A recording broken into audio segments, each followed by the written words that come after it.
Did you hear that? We're going to put an end to this bullshit.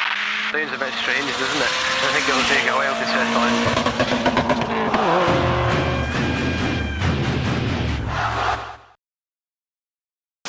Hey, this is Ray from Masilist and welcome back to another episode of our SSGS series.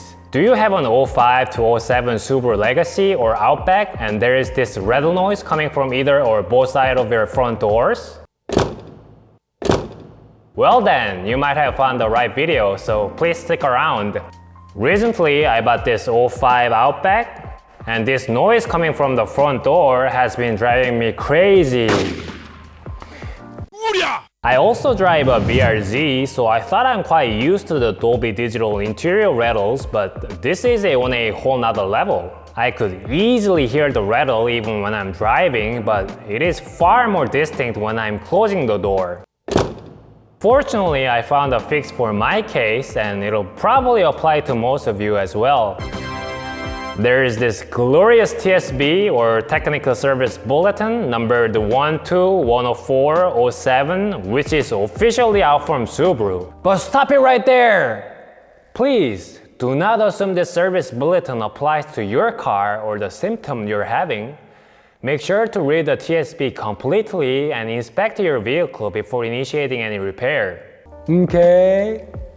With that being said, we're going to follow the procedure listed in the TSB and visually show you what's involved in the repair.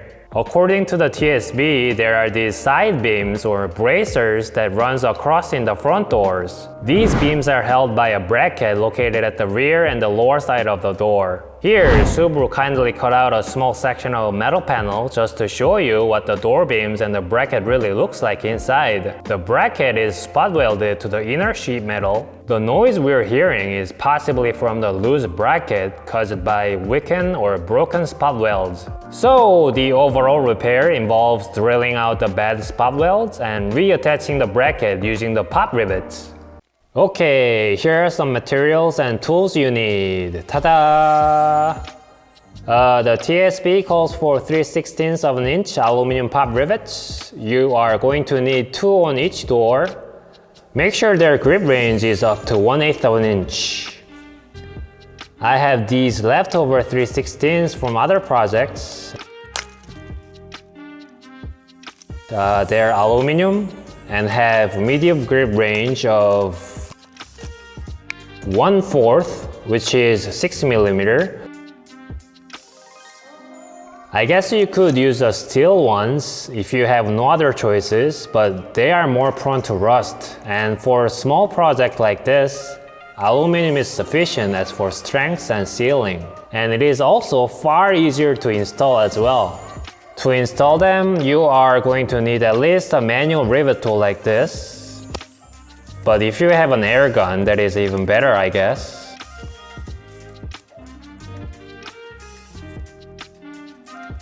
A drill and a 3/16 drill bit. I've also used a smaller one for making a pilot hole. A drill stub is recommended, but I'm just using a piece of electrical tape to mark where I am. I don't think it really matters as long as you don't accidentally go too deep. There is plenty of space behind before you hit anything. You will need a center punch. I have a spring-loaded automatic one, but you can use a punch and hammer combo like this as well.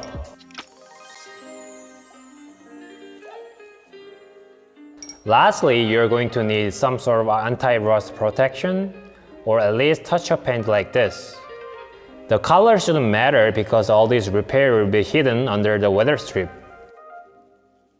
Alright, here we are. In order to find those spot welds holding the bracket, you have to go to the rear and the lower side of the front door, which is right around here. The welds are under this rubber weather strip. And in order to inspect them, you don't have to remove this weather strip. You can just lift them. And you can see these spot welds underneath. And you can clearly see that they're not in great shape right now. So we're going to fix them. First things first, we're gonna remove this rubber weather strip around the welds. You don't have to remove the whole thing, you just need to undo 3 of them from this plastic clip underneath. We're gonna do it by hand without using any tools. You can just carefully lift it up and down like this and pull. Careful not to yank on it so you can damage this plastic clip underneath or the strip itself. Up and down, just like that. That easy. And one last one. See? All right, and then we're gonna pull it on the side so we can expose the welds here. We're gonna drill them out one at a time in order to install our rivets. You can actually see the weld here. It's already broken. And I can clearly see where the noise is coming from. I can hear this.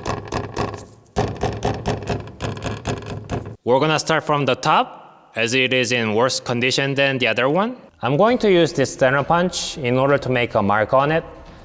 This is an automatic one, so always check the spring pressure before you use it, so you don't use too much force to actually break the panel. In this case, the panel is already broken, so it doesn't matter, I guess.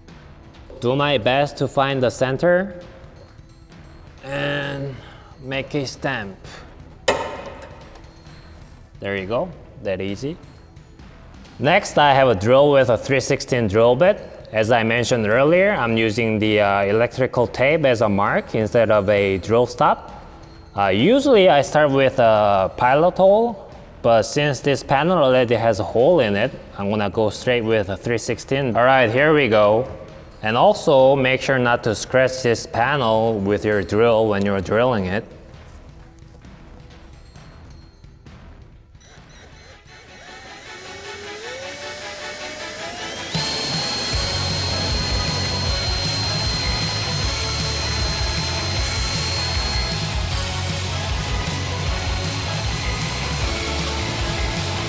With the hole finally drilled out, make sure to clean out any metal debris that may still be intact.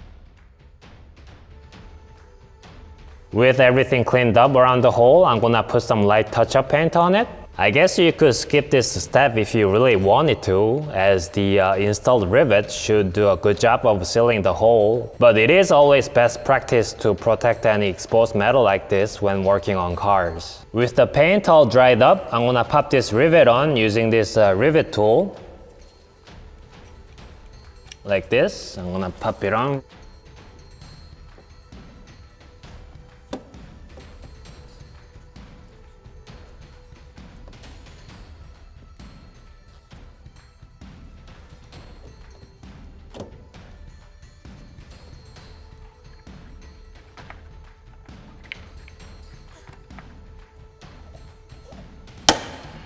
There you go. That's simple. Now I'm going to repeat the process with the remaining spot weld at the bottom.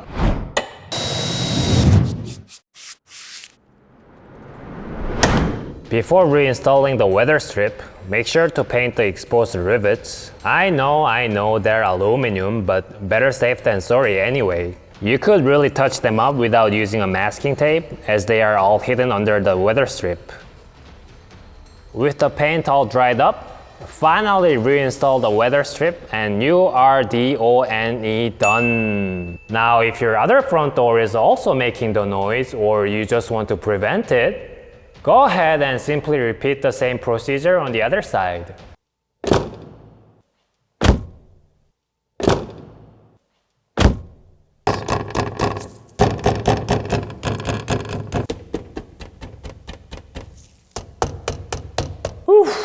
There you go guys, now you can continue living your happy life without the annoying noise. If you find this video helpful, please make sure to give us a like.